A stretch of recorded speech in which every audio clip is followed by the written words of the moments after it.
तोहरा हालत में हो जाई सुधारे रनिया, थर्मामीटर से नापेदा बुखारे रनिया। तो इसका टाइटल यही समझ में आया कि दुल्ही रहे बीमार निरहुआ सटल रहे। वो अपनी बीमारी की बात कर रहे हैं और ये रोमांस के चक्कर में पड़ रहे। सब लोग जब आपको मानते हैं तो आप उनसे कोई बात है कहेंगे तो सुन भी लेंगे। एक पिताजी बोलते थे कि नहीं छोड़ो मत, तुम इसको कंटिन्यू करो, तुमको अच्छा रिजल्ट मिलेगा। आप अगर ऐसा सोच रहे कि वहाँ जाके बहुत पैसे कमाना है तो आपके लिए फिर अब राजनीति बची नहीं है। राजनीति को इतना चेंज कर दिया है मोदी जी ने। देखिए, मुझे कभी नहीं आना था राजनीति में और राजनीति से मेरा कोई दूर दूर तक लेना देना नहीं। भारत जोड़ो तो उसको नहीं कहना चाहिए, अपनी पार्टी को जोड़ने का, उसको मजबूत करने का एक प्रयास है उनका और अच्छी बात है, हर किसी को प्रयास करना चाहिए।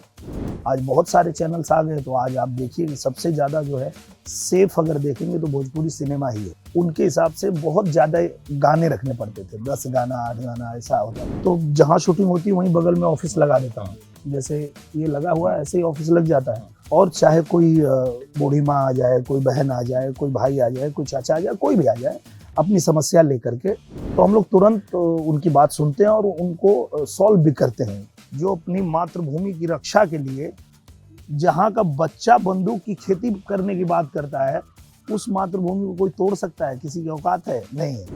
एकदम खुशनुमा माहौल में काम करते हैं, सब लोग हंसते खेलते काम करते तो अच्छा काम होता है। निरहुआ नाम से आपको जो है दुनिया जानती है, देश नहीं दुनिया जानती है। यूपी बिहार भोजपुरी का ऑडियंस जो है वो बहुत बड़ा है। लेकिन जब पहली बार आपसे लोग निरहुआ नाम से ऑटोग्राफ मांगने लगे थे तो आप चिढ़ गए थे कि मेरा नाम तो दिनेश लाल यादव है? हाँ, मतलब चिढ़ा नहीं था, मुझे लगा कि यार मुझे क्यों बोल रहे हैं ये निरहुआ। तो मैंने एक एल्बम गाया है तो इसमें मैं कहाँ से निरहुआ हो गया। तो मैं इसलिए उनको ऑटोग्राफ देता था, दिनेश लाल यादव ही लिखता था। तो एक हीरोइन थी उस फिल्म में, चलत मुसाफिर मौली, वो बगल में ही बैठ के स्वाति वाजपेयी। तो उन्होंने बोला कि अरे जब वो आपको उसी नाम से जानते तो आप वही लिखिए ना। मैं बोला हाँ ये भी बात सही है, अगर वही नाम से जानते तो वही ठीक है। तो फिर मैं वही ऑटोग्राफ देने लगा। फिर बचपन में आपको जल्दी उठना पसंद नहीं था? गाय वाय चराने जाना पड़ता था, आपको लगता था सुबह सुबह क्यों उठा दिया जाता है? अरे वो तो मतलब तंग आ गया था मैं। सुबह नींद से उठाना और उठा के सीधे गाय लेके भेज देना तो वो थोड़ा परेशान करता था। तो मैं जैसे मुझे मौका मिला वहां से भागने का तो मैं भाग लिया कलकत्ता। हाँ, वो कहानी क्या है, किस तरीके से कोलकाता जाना हो? पिताजी वहाँ थे? पिताजी वहाँ थे और जब भी कोई गांव से जाता था कलकत्ता तो चिट्ठी और कुछ भूजा और गुड़ उड़ ये सब लेके जाते थे, भेजते थे। तो वो इसी के लिए आए थे, एक रिश्तेदार ही थे, वो भी वहीं रहते थे, तो वो आए थे। तो मुझे बोले कि मैं जा रहा हूँ तुम्हारे पिताजी के पास, कुछ बोलना है। मैं बोलना नहीं है, हमको भी चलना है। तो फिर वो माँ को मना भी लिए, वो बोले कि ठीक है बच्चा पढ़ना चाहता है उसको जाने दो। तो फिर मैं चला गया वहाँ। और पिताजी के लिए भी वो सरप्राइज ही था, कह रहे तुम कहाँ इधर आ गया। बोले नहीं अब हम यहीं रहेंगे, आपके साथ में पढ़ेंगे। तो फिर लगातार पढ़ाई वहीं पे हुई और फिर जब पिताजी रिटायर हुए तब हम लोग आए वापस यूपी। तो कब सोचा आपने कि एक्टिंग में जाना है या गायकी में जाना है? सबसे पहले तो आपने निरहुआ सटल रहे जो गायकी का तो ऐसा था कि घर में पूरा गायकी का ही माहौल था। पिताजी भी गायक थे, भाई भी, बड़े भैया विजय लाल यादव बहुत बड़े गायक हैं। तो वो तो घर में माहौल था। और जब स्कूल में कभी कोई ऐसा 15 अगस्त या 26 जनवरी कोई फंक्शन होता था तो उसमें मुझे गाने का अवसर मिलता था तो मैं गाता था। और चूंकि पूरा परिवार ही गायकी के माहौल में, छोटा भाई भी गाता है, सब लोग गाते ही हैं घर में। तो फिर वहाँ से और पढ़ाई पूरा करने के बाद, और चूंकि पिताजी रिटायर हो गए थे तो ऐसा लगा कि क्या प्रोफेशन क्या चुना जाए। तो मुझे लगा सबसे अच्छा प्रोफेशन मेरे लिए यही होगा, क्योंकि घर में एक बहुत बड़े राइटर भी हैं, गायक भी हैं, तो इनका सपोर्ट मिलेगा। और खूब सपोर्ट मिला भी उनका। और फिर मैं गायकी शुरू किया। तो शुरू के दिनों में तो काफ़ी दिक्कतें आई, काफ़ी स्ट्रगल करना पड़ा। कभी कहीं जाए गाना गाए और वहाँ पैसे ना मिले तो तमाम परेशानियाँ होती थी। कभी ऐसा भी आया कि छोड़ ही देते हैं। अच्छा, ये सोचा आपने? हाँ, मतलब बहुत दिक्कतें आने लगी तो फिर पिताजी बोलते थे कि नहीं छोड़ो मत, तुम इसको कंटिन्यू करो और तुमको अच्छा रिजल्ट मिलेगा। तो वो कहीं ना कहीं पिताजी का भी एक भरोसा था जो काम आया।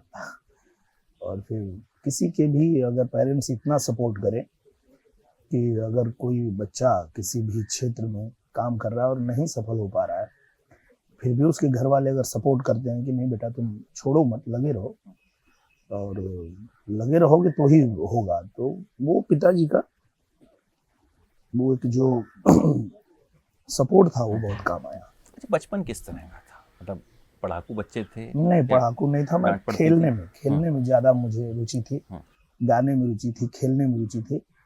पढ़ाई में तो मतलब किसी तरह पास होता था, पासिंग मार्क ही आते थे, बहुत अच्छा नहीं था पढ़ने में।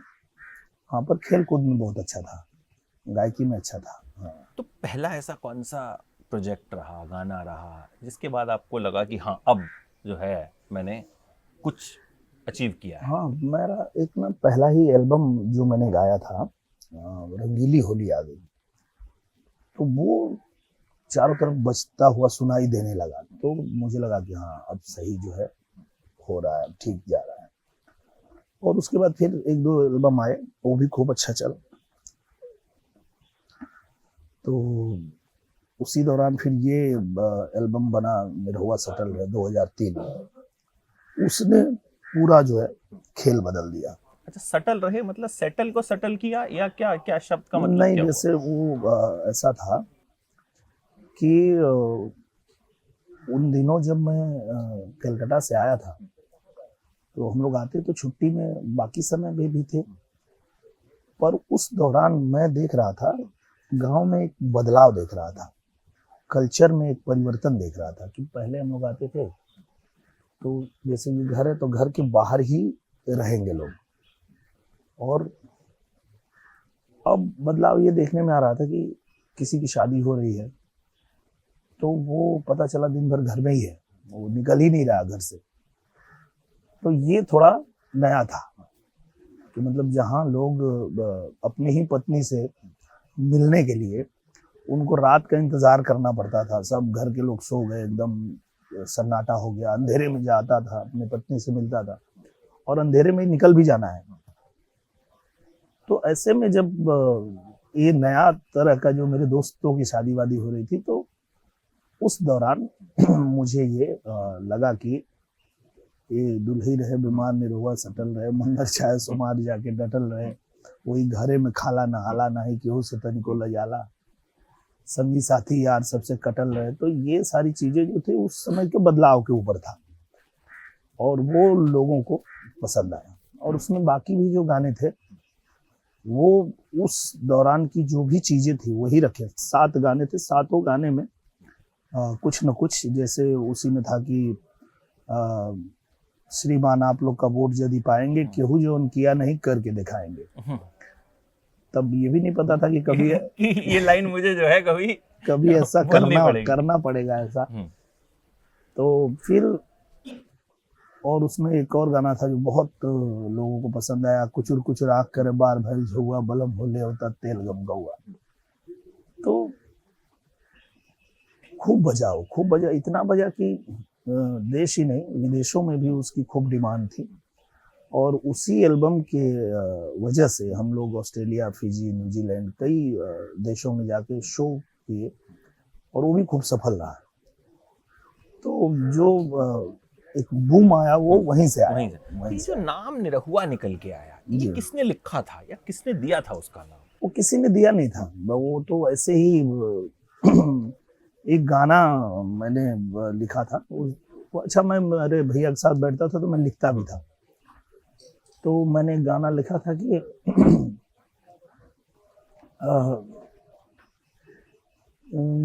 नेबुआ ले ले जइहा जब बाजारे रजऊ पेटवा गड़ता आवता ढका रे रजऊ। तो उसका वो अपना तकलीफ बता रही है, तो उसका पति उसको बोल रहा है कि तोहरा हालत में हो जाई सुधारे रनिया, थर्मामीटर से नापे द बुखारे रनिया। तो ये रोमांस के चक्कर में पड़ रहा है, वो अपनी तकलीफ बता रही है। तो ये गाने का फिर मैंने सोचा इसका टाइटल क्या लिखूं। तो इसका टाइटल यही समझ में आया कि दुल्ही रहे बीमार निरहुआ सटल रहे। वो अपनी बीमारी की बात कर रहे हैं और ये रोमांस के चक्कर में पड़ रहा है। फिर बाद में ऐसे ही पेज पलट रहा था तो टाइटल देखा तो मैं बोला ये तो अपने आप में एक गाना है, दुल्ही रहे बीमार निरहुआ सटल। फिर उसको हमने अपने बड़े भैया को दिया कि इस पे भैया बनाते हैं। फिर उन्होंने आगे लिखा। और फिर तो लाइन जो आपने लिखी मतलब निरहुआ का मतलब क्या हुआ? ये नाम होता है, जैसे जैसे बंटी, टिंकू, अच्छा, पिंकू, निकनेम जैसे होते हैं, घर का नाम होता है, वैसा मोनू सोनू हो वैसा गया। होता है जी। लेकिन उसमें जो कवि जी ने लिखा, जो मेरे बड़े भैया ने लिखा, उन्होंने उसको थोड़ा ऐसे अर्थों में लिखा कि सिंदूर बोला जाता है, निरहु एक संस्कृत में वर्ड है, उसको बोला जाता है सिंदूर को।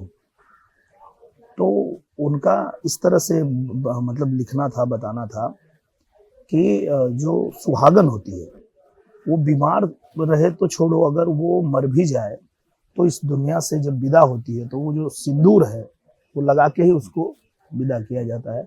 तो वो हमेशा सटा रहता है उससे, सिंदूर जो है वो सुहागिन से हमेशा लगा रहता है, सटा रहता है। उस भाव में भी उन्होंने उसको दर्शाया था। और फिर वो नाम ही, चूंकि एल्बम का नाम भी तो वही था, तो मैं जिधर जाता था उधर लोग अरे निरहुआ जाता निरहुआ, तो वहीं से फिर वो निरहुआ नाम ही वहीं से जो आप वर्ल्ड फेमस हो गए निरहुआ के नाम ही नाम पड़ से। गया निरहुआ। संघर्ष के दिनों का कोई ऐसा किस्सा रहा या कोई ऐसा वाकया रहा जिसने एक असर डाला हो, या जो याद आप जब भी मतलब कभी अपनी जर्नी याद करते हैं, आज मैं आपसे पूछ रहा हूँ, वो दिमाग में वो ज़रूर आता हो कि ऐसा हुआ था? बहुत बार देखिए, रोज ही इस तरह की लगभग घटनाएं होती थी, पर वो तब संघर्ष नहीं लगता था। तब क्या लगता था, वो उसी को एंजॉय करते थे हम लोग। और मुझे लगता है कि जब संघर्ष को ही इंसान एंजॉय करने लगे तो फिर उसको सफलता मिल जाती है। तो लगभग रोज ही इस तरह की घटनाएं होती थी कि हम घर से चले हैं, कहीं प्रोग्राम करने जा रहे हैं और सोचे कि यहाँ से तो जा रहे हैं, पैसे सिर्फ जाने का माँ से ले लेते हैं, उधर से पैसा मिलेगा तो फिर वापस किराया उराया हो जाएगा, आ जाएंगे। पर वहाँ गए तो पता चला कि पैसा मिला ही नहीं। अब नहीं मिला तो फिर घर से 100-150 किलोमीटर हैं दूर और वहाँ से पैदल हो गए, तो अब घर कैसे जाएं? तो पैसे नहीं है तो बस को हाथ नहीं देते, तो ट्रक को हाथ देते थे। ट्रक वाला अगर कोई बैठा लिया तो कुछ दूर गए, फिर दूसरा, ऐसे करके। तो इस तरह की चीजें बहुत होती थी जो याद है, अभी भी याद रहता है। अच्छा, आमतौर पे हम देखते हैं कि एक्टर्स जो हैं पॉलिटिक्स में तब आते हैं जब करियर कहीं ना कहीं एक ढलान पे आता है, बट आप जब हमेशा पीक पे ही रहे, कामयाबी पे रहे, फिर कैसे ये फैसला किया आपने कि अब राजनीति में आना है? देखिए, मुझे कभी नहीं आना था राजनीति में, और राजनीति से मेरा कोई दूर दूर तक लेना देना नहीं था। लेकिन 2014 में जब नरेंद्र मोदी जी प्रधानमंत्री बने, उनका कार्यकाल ऐसा रहा कि प्रचंड बहुमत से वो जीते थे और पूरे देश में ये लहर थी कि फिर से प्रधानमंत्री जी ही फिर से प्रधानमंत्री जी बने। बिल्कुल। और जो मेरा राज्य है उत्तर प्रदेश, जहाँ से मैं आता हूँ, वहाँ पूरा गठबंधन बना के, और ऐसा कुछ नहीं था कि किसी और को प्रधानमंत्री बनना है। उनका कहना यह था कि इनको नहीं बनने देंगे, इनको हम लोग नहीं बनने देंगे। तो ये बात मुझे समझ में नहीं आती थी कि ऐसा क्यों, मतलब अगर आपको बनना है तो आप बनिए, पर ये इनको नहीं बनने देंगे, अच्छा काम कर रहे हैं तो ये तो मतलब नहीं बनता है। उसी दौरान मुंबई में एक कार्यक्रम था, ये अभी जैसे ये 22 तारीख, आज कितना तारीख है, 21 है, मतलब 22 कल, एक कार्यक्रम हो रहा था, उत्तर प्रदेश स्थापना दिवस मुंबई में, और उसमें पूजनीय महाराज जी भी आए थे और हमारे महाराष्ट्र के सीएम भी थे, राज्यपाल जी थे। तो वहाँ मुझे, रवि किशन भैया को, आम्रपाली दुबे जी को सम्मानित किया जा रहा था। तो मंच पे ही महाराज जी को जब मैं मिला पहली बार, तो वो बोले कि आप आइए लखनऊ, आपसे बात करना है। मैं बोला ठीक है महाराज जी, हमारे प्रदेश के सीएम बुला रहे हैं तो ये तो गर्व की बात है।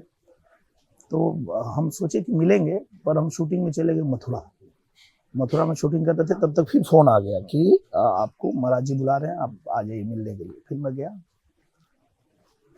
तो मुझसे पूछा गया कि आपको चुनाव लड़ना है,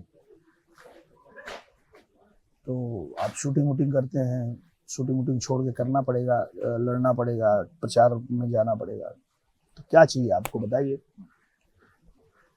तो मेरे मुंह से यही वर्ड निकला कि बस यही चाहिए कि नरेंद्र मोदी जी फिर से इस देश के प्रधानमंत्री बने, यही हम भी चाहते, पूरा देश चाहता है। फिर महाराज जी बोले तब क्या सोच रहे हो, चलो तब फिर लड़ो।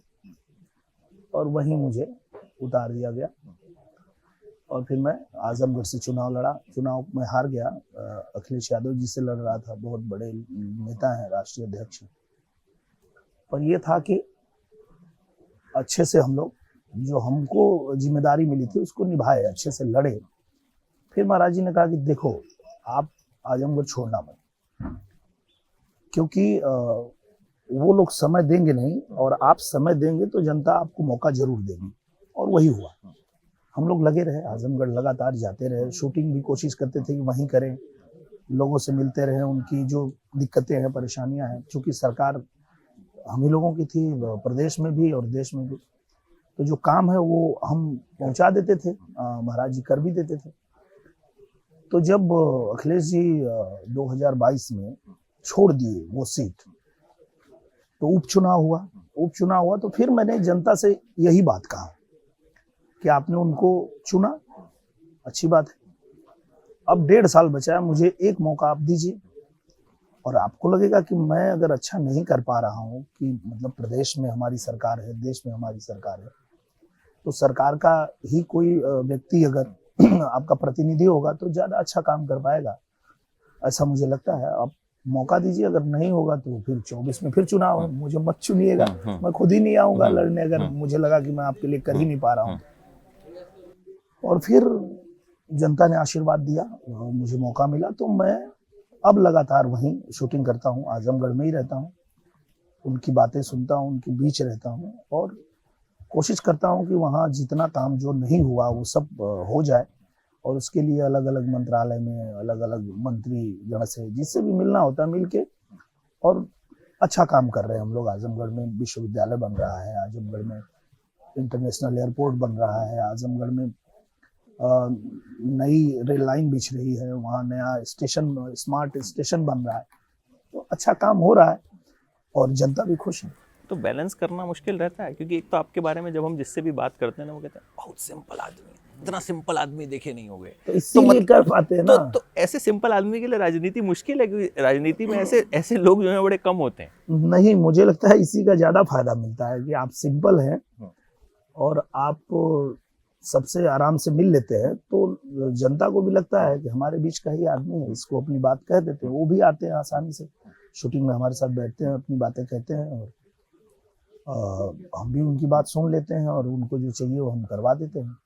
और फिर जब हम अपनी शूटिंग करना होता है, हम बोले थोड़ा टाइम रुक जाइए, हम अपना भी काम कर लें, तो वो भी हो जाता है, दोनों काम हो जाता है। अच्छा, आजमगढ़ को तो आप सुधार रहे हैं, वहाँ खूब सारे काम करवा रहे हैं जी। भोजपुरी इंडस्ट्री में भी आप लगातार मरम्मत करते रहते हैं, किसी का झगड़ा होता है उसको सॉर्ट आउट करते हैं, तो पीस मेकर का रोल आप मतलब खुद से इसको अदा करते हैं? क्योंकि हम जब सुनते हैं कि दिनेश जी जो हैं कुछ ना कुछ लगे हैं कहीं पे, उसमें क्या है कि देखिए जो भी भोजपुरी इंडस्ट्री के जितने लोग हैं, जैसे हमारे बड़े भैया मनोज तिवारी जी हैं, मैं उनका बहुत सम्मान करता हूँ, वो भी बहुत प्यार करते हैं। रवि किशन भैया हैं, उनको भी बहुत सम्मान हम लोग करते हैं, वो भी हमको बहुत प्यार करते हैं। जो बाकी हमारे बाद आए कलाकार हैं, पवन सिंह जी हैं, खेसारी लाल जी हैं, चिंटू जी हैं, प्रवेश लाल हैं, तो वो लोग भी बहुत आदर करते हैं, और कोई ऐसी बात रहती है तो अगर मैं कहूँ तो सुन भी लेते हैं, मान लेते हैं। तो मुझे लगता है कि उसी का ये लाभ मिलता है कि सब लोग जब आपको मानते हैं तो आप उनसे कोई बात है कहेंगे तो सुन भी लेंगे। तो सुन लेते हैं लोग, इसलिए शायद मैं मान जाते हैं, झगड़ा वगड़ा रोक हाँ देते हैं। कुछ रहता है तो ये आपस में बात करके सॉल्व कर लेते हैं। आपको लगता है कि भोजपुरी को जहाँ पहुंचना चाहिए था कहीं ना कहीं उससे बड़ी पीछे रह गए? जितना बड़ा ऑडियंस बेस है, मतलब कितने राज्यों में प्रोमिनेंट ऑडियंस है, लेकिन उसके बाद भी भोजपुरी को जहाँ पहुंचना चाहिए था उससे कहीं ना कहीं पीछे है। आप मानेंगे पहले पीछे है? मानता हूँ, मैं जरूर मानता हूँ। और उसके पीछे जो कारण है वो बहुत टेक्निकल रीजन है। सबसे पहली बात तो ये कि जब भोजपुरी सिनेमा खूब बन रहा है तो एक दिक्कत ये थी कि उस दौरान यूपी बिहार में जो ज़्यादातर ऑडियंस है वहाँ बिजली की समस्या बहुत ज़्यादा थी। तो उस समस्या की वजह से वहाँ चैनल्स नहीं आते थे भोजपुरी में, तो इसलिए वहाँ पीछे थी। पर आज जो है वो अच्छा हो गया, आज बहुत सारे चैनल्स आ गए। तो आज आप देखिए कि सबसे ज़्यादा जो है सेफ अगर देखेंगे तो भोजपुरी सिनेमा ही है। भोजपुरी सिनेमा जितने लागत में आप बनाते हैं, आपको डिजिटल से और आपको चैनल से उतने पैसे आपको पहले ही मिल जाते हैं। आप बनाने जा रहे हैं, कोई ना कोई चैनल आके बोल देता है कि भाई हमको दे दो, हम इतना पैसा दे देंगे। सेफ है, जो कहीं नहीं है। बाकी जगह आप बनाते हैं, फिर चलाते हैं, बेचते हैं, क्या होता है। तो एक तो ये है जो अब सुधर गया। दूसरी बात, जो थिएटर का मामला था वो पहले बहुत अच्छा था, पर कोविड के दौरान सब थिएटर बंद हो गए और फिर हालत ऐसी हो गई कि अब वो सिंगल थिएटर में फिल्में लगती थी और वो सिंगल थिएटर्स अब रख रखाव के भी लायक नहीं बचे हैं। तो उसमें भी हमारा जो है वो प्लान है कि हम लोग जो है सरकार को ये प्लान देने वाले हैं कि जहाँ जहाँ भी सिंगल थिएटर है और थिएटर की जगह पे थिएटर ही बनाया जा सकता है, तो वहाँ पे जैसे 70-75 सीट की एसी के मिनी थिएटर बन जाए। और बाकी ज़मीन वो जिसकी है वो अपना जो करना चाहे वो करे। ऐसी सहूलियत सरकार दे देगी तो एक बार फिर से जो है वो थिएटर्स वाला मामला भी अच्छा हो जाएगा। आपकी वेब सीरीज भी आ रही है पूर्वांचल, जी। जिसकी शूटिंग हो रही है और वहीं पे हम बैठ के जो है हाँ। बातचीत कर रहे हैं। तो ओटीटी पे भी भोजपुरी जो इंडस्ट्री है वो कोशिश कर रही है पकड़ बनाने की? हाँ नहीं बिल्कुल। और देखिए क्या है कि मुझे लगता है कि ओटीटी पे और डिजिटल पे बहुत ऑडियंस है और इसलिए कहीं ना कहीं आज जो ओटीटी खुल रहे हैं वो भी चाह रहे हैं कि भोजपुरी की फिल्में उनके पास हो, भोजपुरी वेब सीरीज वो बनाएं। तो उसी क्रम में ये पूर्वांचल बन रही है और बहुत ही अच्छी स्क्रिप्ट है। धीरज जी ने जब ये सुनाया मुझे तो सुन के मुझे लगा कि हाँ, इस तरह की अगर हम वेब सीरीज बनाते हैं तो एक ये नया जो है हमारे लिए रास्ता खुलेगा, हमारी इंडस्ट्री के लिए खुलेगा। और काफ़ी शूट हो चुका है, तो मैं ये कह सकता हूँ कि आप देखेंगे कि एक नया जो है भोजपुरी का दौर ये शुरू कर देगा। क्योंकि कुछ कुछ चीज़ें भोजपुरी में जो हम सब करना चाहते थे वो कहीं कहीं हम लोग चूक जाते थे कि अगर हम फिल्म बनाते हैं तो फिल्म में मजबूरी होती थी कि चाहे वो कंपनी वाला हो, म्यूजिक कंपनी वाला हो, चाहे थिएटर वाला हो, उनके हिसाब से बहुत ज़्यादा गाने रखने पड़ते थे। 10 गाना 8 गाना ऐसा होता था। पर अब जब ये वेब सीरीज बन रही है तो सिर्फ स्टोरी ही है और उसमें गाने हैं ही नहीं। तो ये एक जो सबकी इच्छा थी कि बिना गाने के भी स्टोरी अच्छी हो और उस पर काम किया जाए, तो वो हम लोग अब कर पा रहे हैं। तो आपका क्या कैरेक्टर है इसमें? अब मैं इस फिल्म में जैसा कि आप सब लोग जानते हैं, एक बड़ा कॉमन डायलॉग है कि अपराधी माँ के पेट से पैदा नहीं होता है।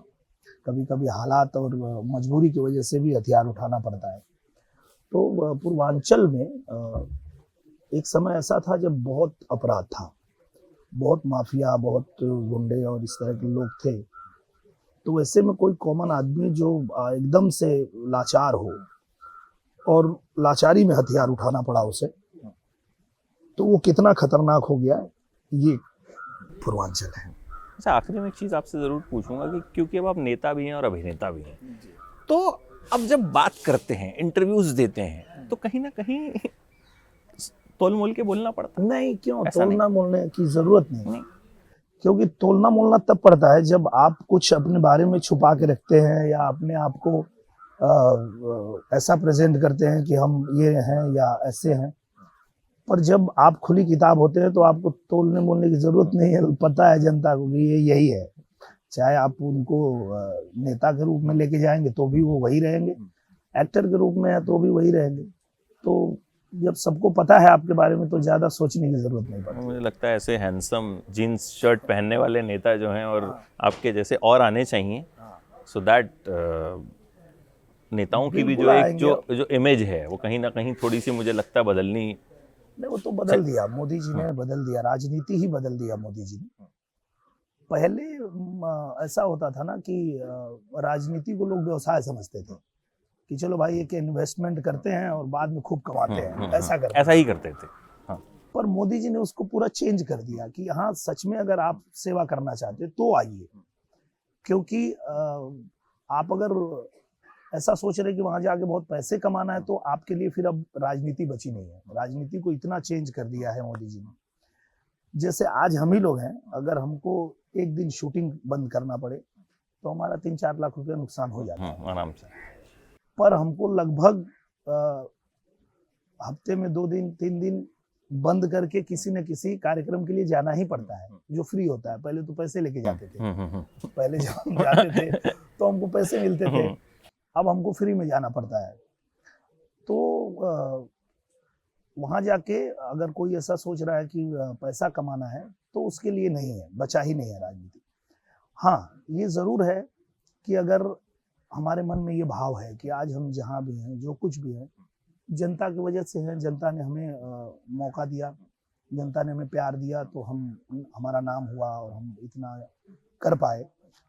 तो अगर हम उनके लिए कुछ कर सकते हैं, तो अगर वो कहते पे बैक कर सकते हैं, तो हमें वहाँ जाना चाहिए। और कहीं ना कहीं सेवा भाव से ही हम लोग गए हैं और वो कर पा रहे हैं तो खुशी होती है। क्योंकि पहले जब हम जाते थे जनता के बीच में, कहीं शूटिंग कर रहे हैं, बहुत क्राउड आ गया तो वो आते थे, वो लोग दूर ही रहते थे, दूर से हाथ हिलाते थे, हम भी हाथ हिलाते थे, प्रणाम करते थे, अपना काम करके निकल जाते थे।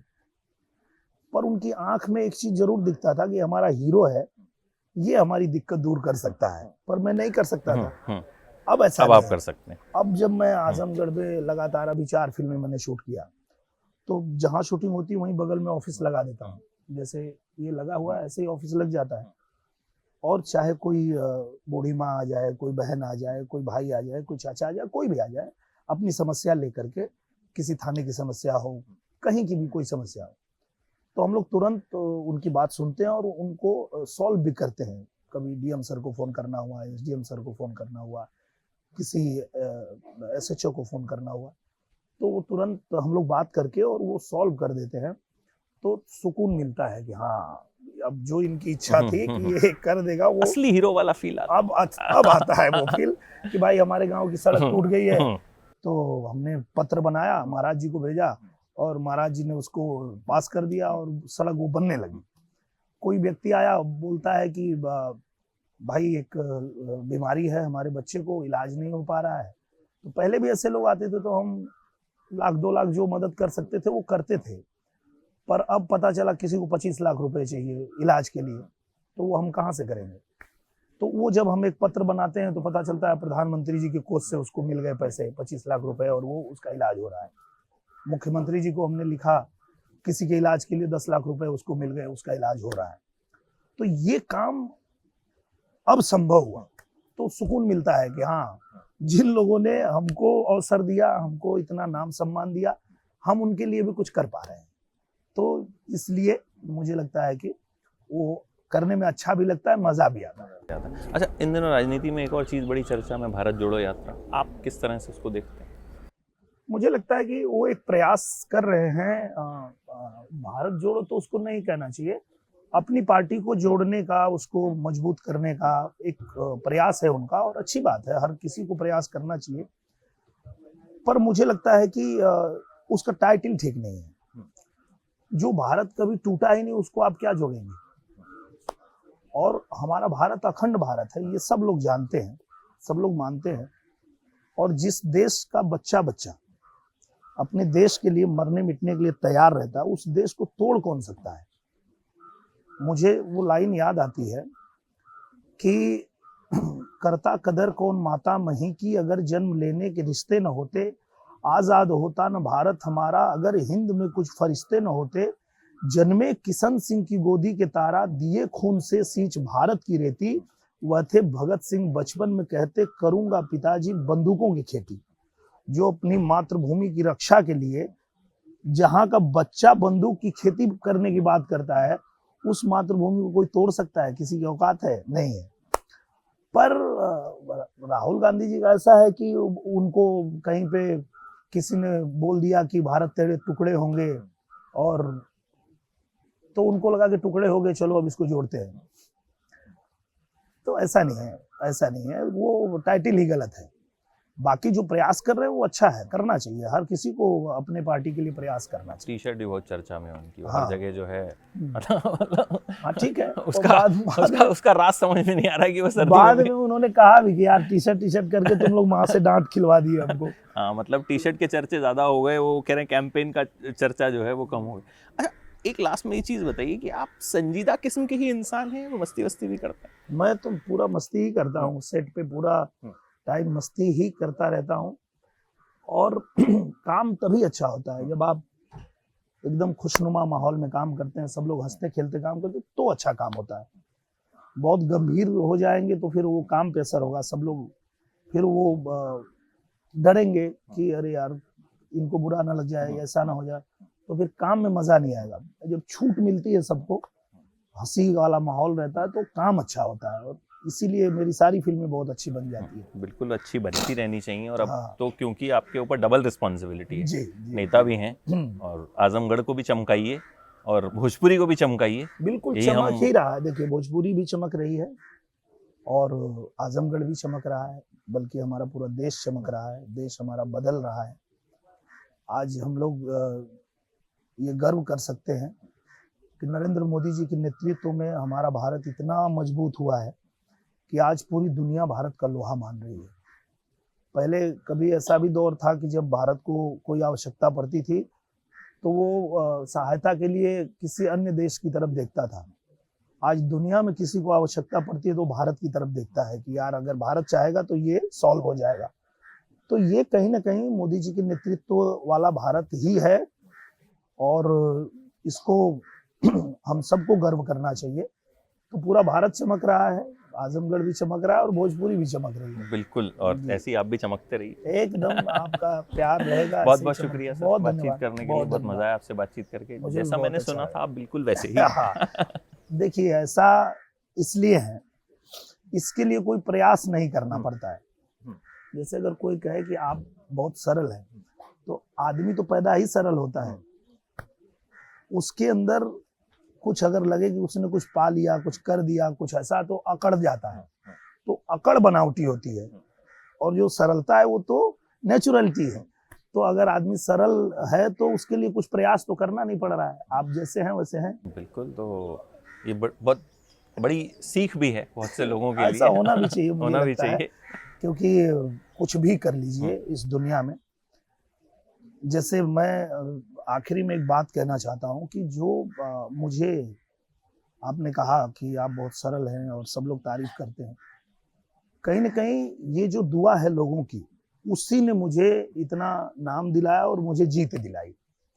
क्योंकि जहां मुझे चुनाव लड़ने का अवसर मिला था, वो सीट इतनी विषम परिस्थिति वाली है कि वहां मुश्किल है, जीतना मुश्किल है।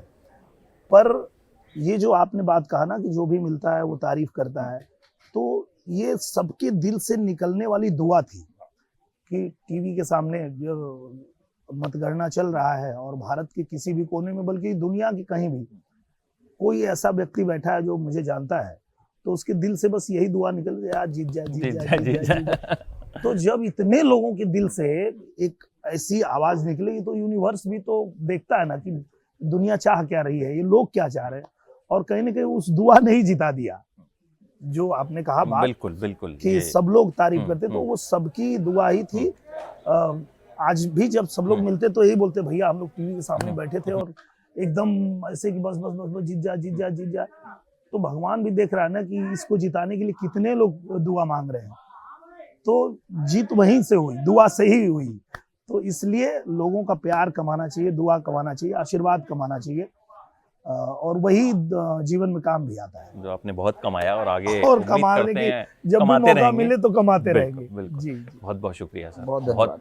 वक्त आपने दिया थैंक यू। और बड़े दिल से बात की, बिल्कुल, तो बहुत मजा आया और उम्मीद करते हैं फिर जल्द मुलाकात होगी जल्दी मिलते और लंबी बातचीत करेंगे। बिल्कुल, थैंक यू धन्यवाद। सर।